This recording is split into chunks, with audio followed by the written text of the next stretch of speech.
engineer's job is to make vocal takes sound great. So when you're wearing your sound engineering hat, that's your job. But as a solo musician, you're also wearing the hat of a great singer. Your job then is to make your life easier by getting great takes. And this is how you can do that as a singer.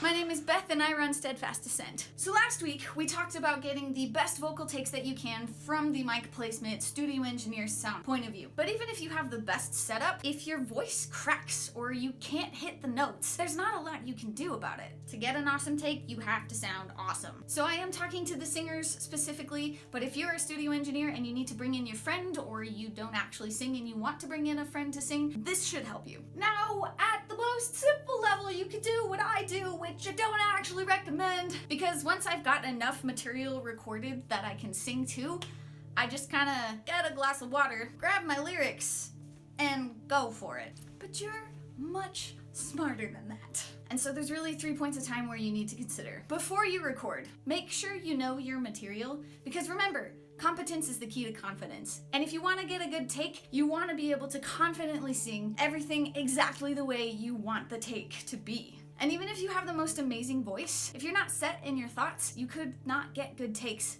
because of a lack of confidence or because of a lack of competence. These things happen. Again, for me, that's usually just having my lyrics on hand. Before you record, you want to have a good mental mindset, but you also want to prepare your body. The voice is a physical muscle, and so you need to treat it as such. Don't drink milk or have a lot of sugar before you record. Do drink warm water and a bit of honey. Honey coats it up and just makes it feel better so that you can get better takes. Green tea is great. Don't have anything with caffeine. That just tightens up your vocal cords. Make sure you get sleep. A tired voice isn't gonna sound as good as your fully rested, fully ready, fully warmed up voice. And yeah, I think you should probably warm up before you start recording. The most important thing is to relax and keep breathing and, grab some water.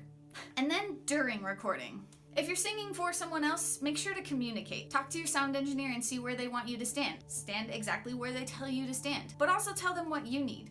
If you need more in the mix, they gotta know. But for the most part, since you're probably doing this by yourself, have grace on yourself. Stay relaxed and give yourself at least 3 full takes before you decide that you need to make any massive changes. I'm gonna say relax again because the reality is that when your body is relaxed, your vocal cords have the ability to give their best sound. If you're all nervous or scared or tightened up, your voice will tighten up and it'll be harder to get a good take because you won't be singing at your full capacity. Take breaks, drink lots of water, have warm water with honey on hand, and make sure to stop before your voice starts to hurt. Now, if you're recording just one song at a time, this usually isn't too hard because your songs are 3 minutes long, and so your sessions are 3 minutes 3 times over, that's 10 minutes of singing. But then if you have to add a harmony or a second harmony, or you messed up the harmony takes and so you have to take more, make sure that you give your voice time to recover from all of the work that you're doing. When you're done, after a full take, go ahead and listen back to what you did. This will give your body the break it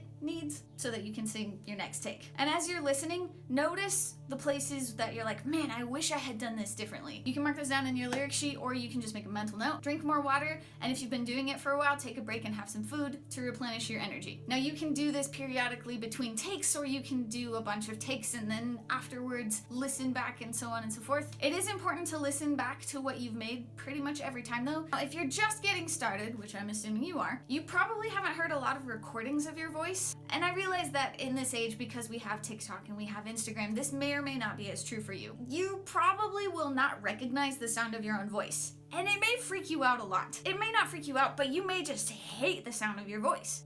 Yeah, and that's because it's not gonna sound like what you hear your voice sounding like. Your ears are picking up both the external signal that everybody else hears and the vibrations inside of your skull and your entire body from your voice. So what you hear your voice to sound like isn't how your voice actually sounds. And the mic isn't gonna lie to you about it. It's gonna pick up exactly what you give it. So if you're listening back and you're like, man, this doesn't sound anything like what I thought it would, that's okay. It happens to everyone. It took me about 4 years before I realized that my sound was okay and that I could make my sound work for the genre of music I was going for. I'm over here sounding like what I think should probably be folksy, and my heart is just a metalhead. It just takes time to develop that. And that's what you're working on more so than anything right now, is developing your skill, developing your ear, developing your voice so that you can do what you intend to.